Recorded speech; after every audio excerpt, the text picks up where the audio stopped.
I got a question for you. Since we just talked a little bit about college football, let's get a little bit into that. Okay. Now, I got a question for you. Do you think they should expand the 4-team playoff?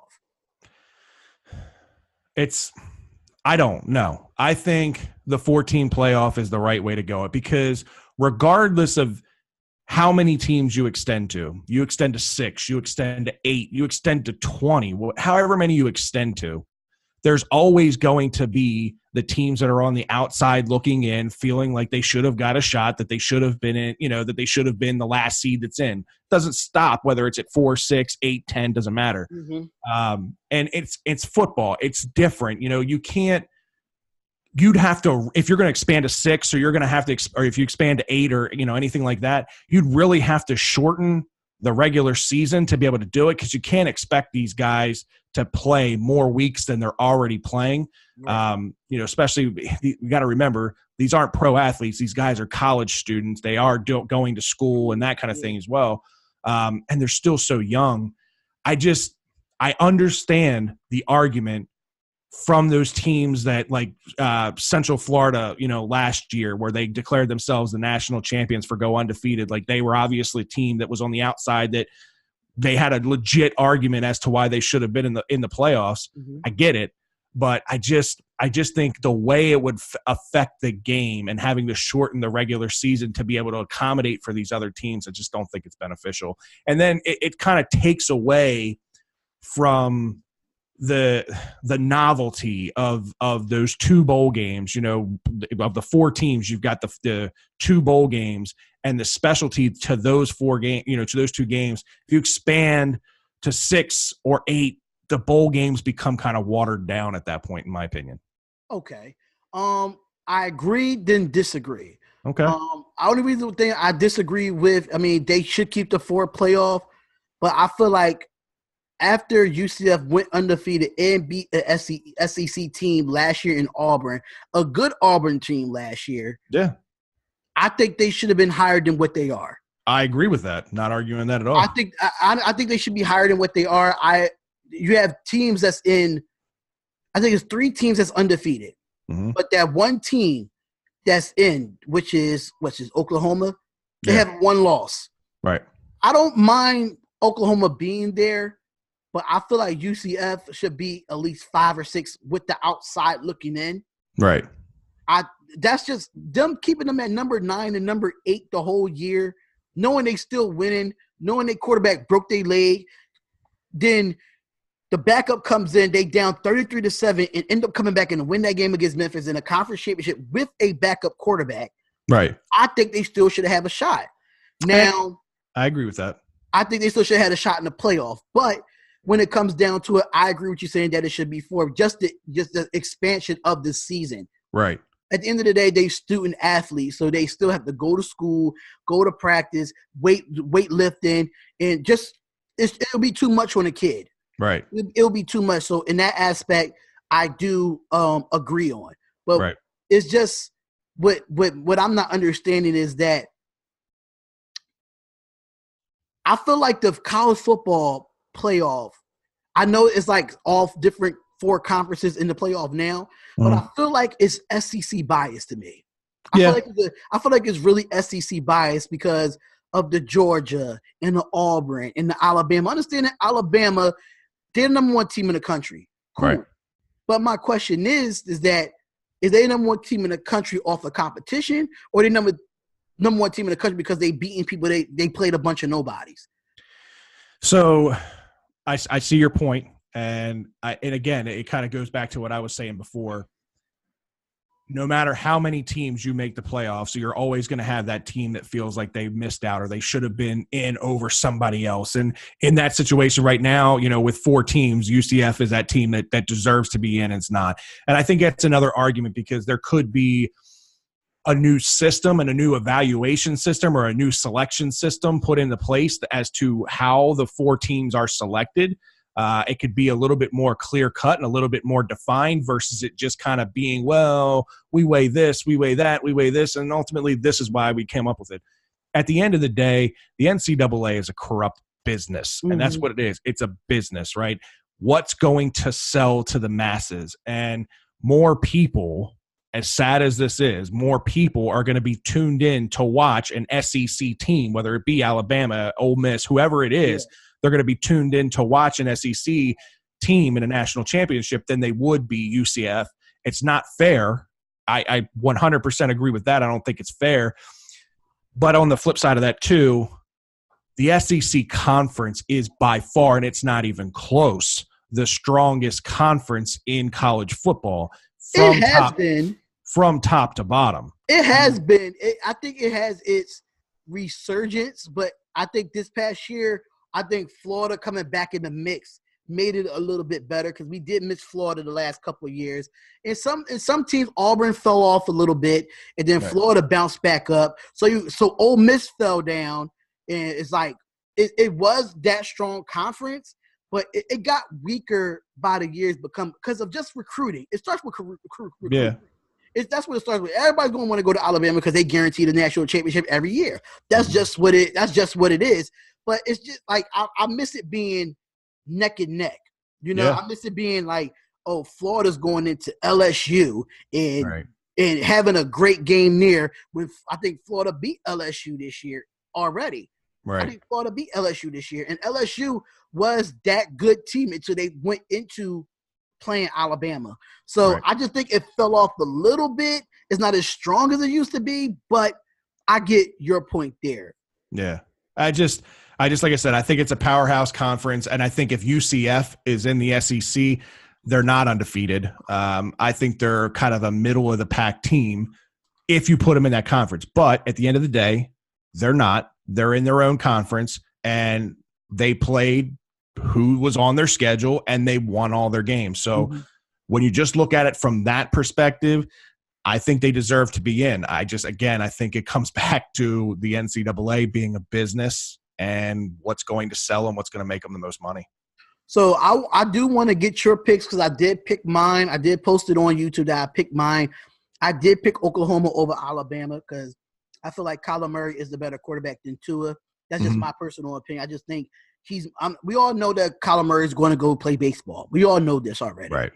He's going to go play baseball. But I just feel like in college football right now, I think Kyler Murray is more of a complete quarterback than Tua is. That's just me. I feel like Oklahoma can get the upset here over Alabama just because of what Kyler Murray could do. I think Alabama really haven't played against a mobile quarterback this year.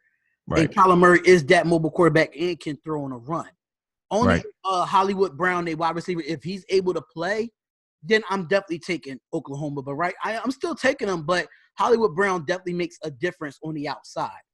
As far as Clemson, Notre Dame, I'm taking Notre Dame. I think Notre Dame is the most underrated team in this playoff right now. Yep. They're giving Notre Dame the benefit of the doubt. They're not giving them a chance because it's Clemson. Everybody wants to see Clemson and Alabama number 4 or number 3. I think this is the third time they'll play in the national championship. I don't want to see that. Right. So I'm hoping to see Notre Dame and Oklahoma in the national championship, and I didn't make a pick for that yet. So if it does happen, then I'll make that pick.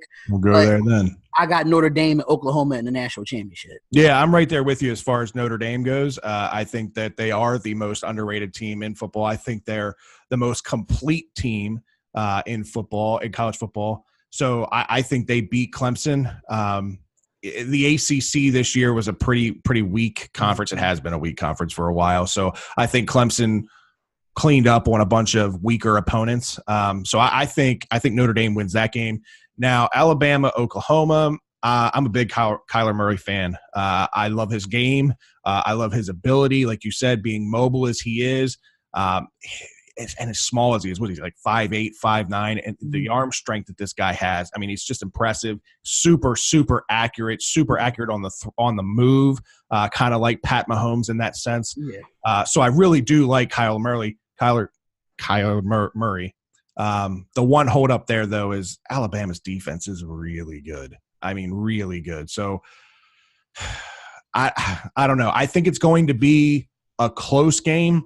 I think Tua is going to have a little bit of a chip on his shoulder, being that he lost this Heisman race. Yeah. And I think he's going to want to prove to the nation that in his mind, he's the better quarterback. as much as I hate to say this because I am not an Alabama fan at all, I think Alabama wins this game. Okay. I'm not too shabby about that. I actually like your valid points there because, Alabama been number one team. They've been number one all year round. Yeah.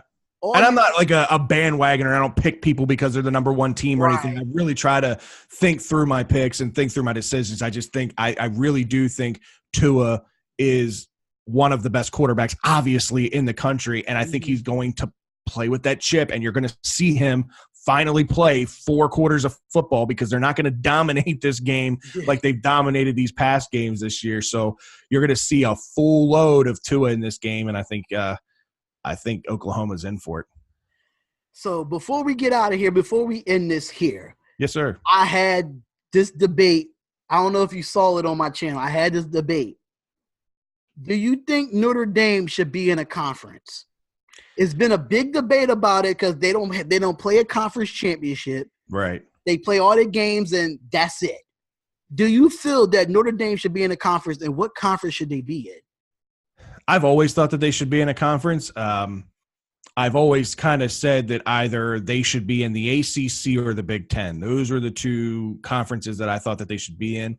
I don't like the independent thing. I just, like you said, I mean, it basically gives them an out by not having to worry about playing a conference championship game. That's something that every conference champion's got to do to solidify their place in where they are in the rankings at the end of the year. And it's like Notre Dame gets a pass on that because they're an independent.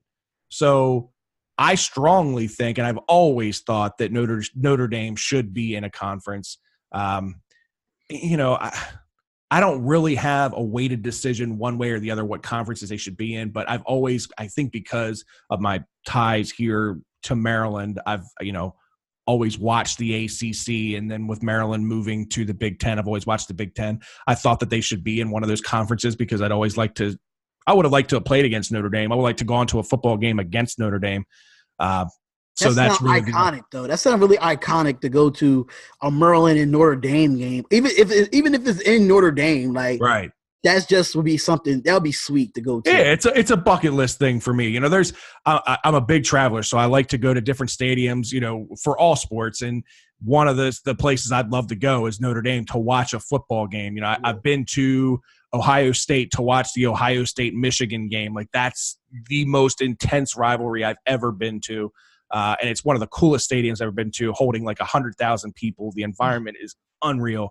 But Notre Dame is one of those stadiums that I would love to go. I'd love to tailgate and just hang out for the day there.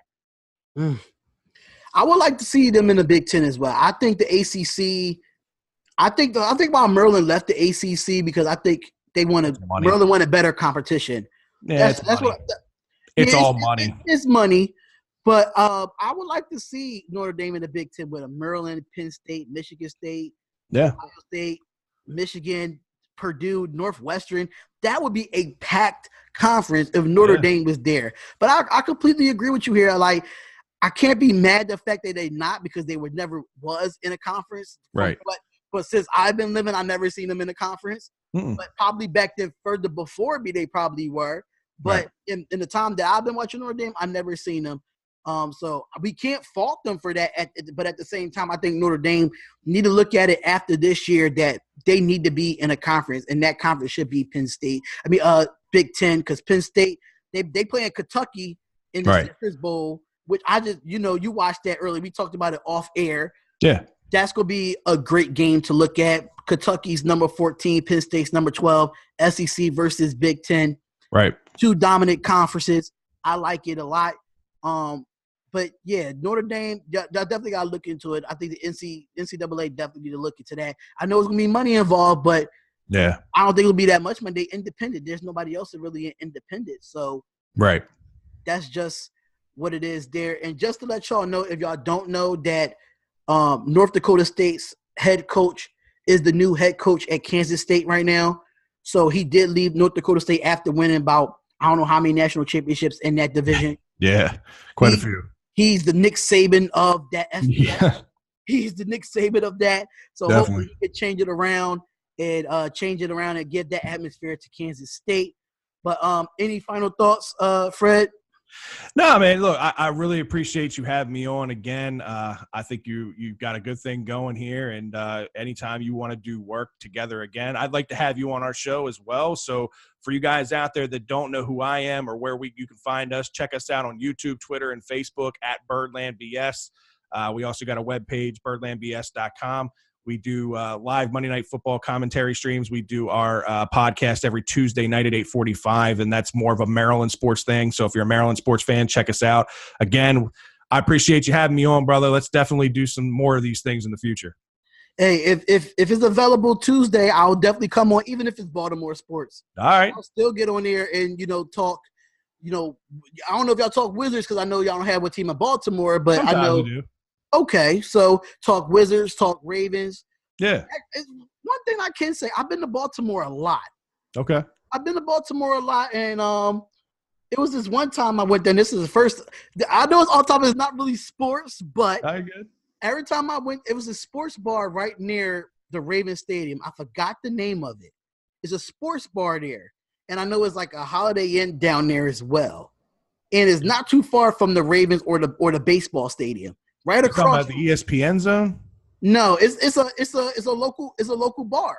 Oh, okay. Well, there's a ton of those, so I don't know. I forgot the name of it, but that's the first time I ever tried a Grand Marnier on the rocks. Yeah. Thanks to Baltimore. That is my favorite drink. There you go. Nothing else now.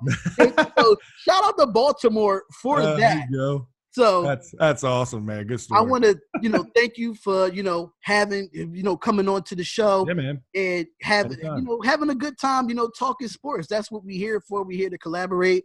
But like he said, follow him on all social medias at Birdland BS, Baltimore Sports, as what it says. Follow me on all social medias at Spotlight Sports Talk. We are done here for tonight. Thank you again, sir. It is the Spotlight Sports Talk. Birdland BS. Comment, like, and subscribe to our channels. And we see y'all again in another video. See you guys.